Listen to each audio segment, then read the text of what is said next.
Coucou les amis, alors aujourd'hui j'aimerais vous parler de quelque chose. Je sors tout juste de deux accompagnements qui ont été plus ou moins similaires en fait, c'est assez intéressant dans le sens où j'ai eu deux femmes là qui tout simplement pouvaient faire des reproches à leurs compagnons. Alors des reproches qui sont justifiés ou pas, peu importe, mais aujourd'hui j'aimerais vous parler des différents liens d'attachement et des différentes manières dont on peut réagir et de ne surtout pas le prendre personnellement. Parce que très souvent dans le couple, qu'est-ce qui se passe? C'est que on a tous des blessures, ok? On est tous blessés. Au bout d'un moment, c'est important de le comprendre. On est tous blessés, on est tous des enfants blessés et on fait ce qu'on peut avec ce qu'on a. Et tant qu'on est dans une fuite par rapport à nos blessures, on les rejoue encore et encore et encore et encore. Et le meilleur moyen de pouvoir mettre ces blessures à jour et de pouvoir les transformer, c'est d'avoir un compagnon face à soi qui a conscience de nos blessures et que nous, on a conscience de ces blessures aussi. Et de ne pas essayer de jouer les êtres parfaits, de ne pas essayer de cacher certaines choses ou de ne pas être dans une espèce d'illusion comme souvent cela se passe lors au début des relations. Vous savez, cette liaison romantique, l'amour romantique comme l'appelle le cours en miracle, et de tout simplement sortir de ça pour prendre conscience que on a tous des blessures et que tant qu'on ne met pas de la lumière dessus, on vit des schémas, on vit des illusions et du coup on reproche à l'autre des choses qu'on n'arrive pas à mettre en lumière chez soi. Je vais vous en dire un petit peu plus parce que là c'est pas très clair, mais déjà dans un premier temps je me présente pour les personnes qui ne me connaissent pas. Moi je m'appelle Fanny, je suis coach thérapeute et ici je partage mon expérience en tant que femme, en tant que coach thérapeute et aussi en tant qu'entrepreneur. Je vous partage tout ce qui se passe pendant mes séances. Je vous partage aussi toutes les réponses aux questions que vous me posez. Donc si vous avez des questions, venez vers moi et posez-les-moi, ok? J'adore répondre aux questions. J'adore pouvoir donner un maximum d'outils, un maximum de techniques pour que tout simplement vous puissiez déjà reprendre votre vie en main dès maintenant. Si vous voulez aller plus loin avec moi, je vous mets aussi juste en bas le lien par rapport à mon programme en ligne qui est lié à l'estime de soi. L'estime de soi, c'est l'amour de soi, c'est le regard qu'on porte sur soi. Et si on manque d'amour envers soi-même, alors on va manquer de confiance en soi, alors on va tout simplement pas arriver à développer la vie que l'on souhaite avoir. Donc le lien, il est juste en bas et je serai heureuse de vraiment vous accompagner lors de ce programme de 3 mois. Pourquoi est-ce important de prendre conscience qu'on a tous des blessures sans exception et qu'on fait tout ce qu'on peut avec ce qu'on a. Votre partenaire n'a pas envie de vous blesser, c'est tout simplement qu'il regarde le monde avec ses propres blessures. Là, je sors de 2 accompagnements où tout simplement les 2 partenaires me disent mais il y a des moments où c'est impossible de communiquer avec l'autre. Ils se braquent, ils se ferment et en fait, on ne peut rien faire. Et du coup, moi, ça m'énerve, ça vient toucher des points chez moi, ça m'énerve et je rentre aussi dans une colère. Vous avez besoin de comprendre, et ça, vraiment, je vous demande de l'écrire, je vous demande peu importe, vous avez besoin de comprendre que quand l'autre est en train de vivre une blessure émotionnelle, c'est-à-dire que quand il est dans une boucle, quand il est dans une spirale, quand il est dans un caprice, on met le mot qu'on veut derrière, ce n'est pas lui. Il est en train de rejouer une scène. Inconsciemment, il est en train de rejouer une scène de son enfance. Il est en train de rejouer un schéma lié à son enfance. Et à ce moment-là, vous avez besoin de comprendre que vous ne parlez plus à votre compagnon. Votre compagnon n'est pas là. Il n'est pas dans le moment présent. Si vous prenez les choses personnellement à ce moment-là, qu'est-ce qui va se passer? C'est que lui, il va être dans une boucle hypnotique, en train de vivre son truc du passé, parce qu'il est dans une blessure émotionnelle à ce moment-là. Il n'est pas là.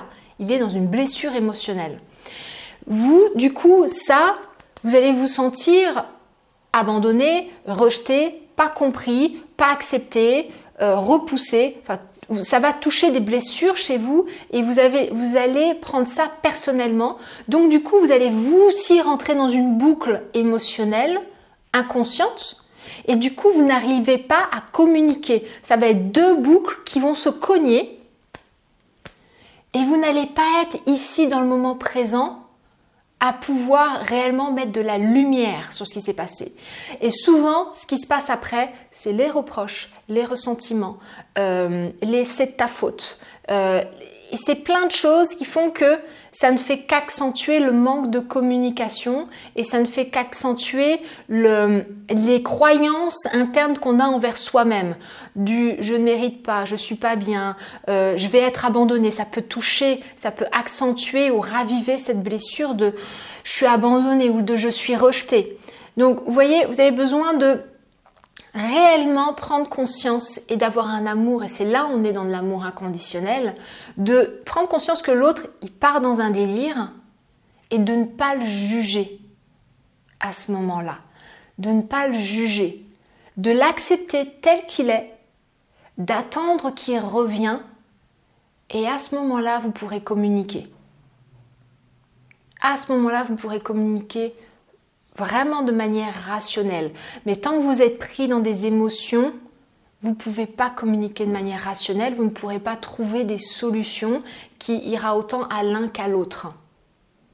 J'ai une cliente la dernière fois qui vient d'avoir un bébé et qui stressait parce que son compagnon lui disait « Écoute, ta famille, ils sont un petit peu trop dans le passage, ils sont trop présents, j'ai besoin maintenant de me retrouver, j'ai besoin qu'on se retrouve avec nous-mêmes. » Et elle a interprété je dois choisir entre ma famille, mon ancienne famille et ma nouvelle famille. Elle m'a appelée en pleurs. La valeur famille est très très haute chez elle. Elle m'a appelée en pleurs en disant mais on va m'abandonner, ils vont pas comprendre, je vais me faire rejeter, je peux pas parler comme ça, je peux pas dire à ma famille parce que ils vont plus vouloir venir me voir. Et elle partait dans des peurs qui n'étaient pas rationnelles. Je lui dis ok, on se calme déjà, on respire. Donc on a fait une méditation ensemble pour revenir dans le moment présent. Je l'ai laissé totalement s'exprimer sans aucun jugement et ensuite on a médité. Et ensuite, dans un deuxième temps, je lui ai dit demain ou après-demain, laisse 2 jours le temps que les émotions redescendent pour toi et pour lui. Et dans 2 jours, vous vous installez sur une table et tu le sécurises. Chérie, on vient d'avoir un bébé ensemble, tu es l'homme de ma vie. J'ai envie de passer là aujourd'hui le reste de ma vie avec toi. J'ai envie que tu sois heureux, j'ai envie d'être heureuse, j'ai envie que notre bébé soit heureux. Donc là, on a besoin d'écrire ce qui est important pour toi dans ton bonheur et ce qui est important pour moi. Qu'on fasse un pas l'un envers l'autre et qu'on s'engage ensemble à respecter les besoins et de l'un et de l'autre. Mais ils ont fait ça calmement 2 jours après et ils ont trouvé leur équilibre parce que chaque couple a un équilibre différent selon la culture, selon l'éducation, selon les expériences de vie. On a chacun, un couple, c'est 2 mondes qui se rencontrent.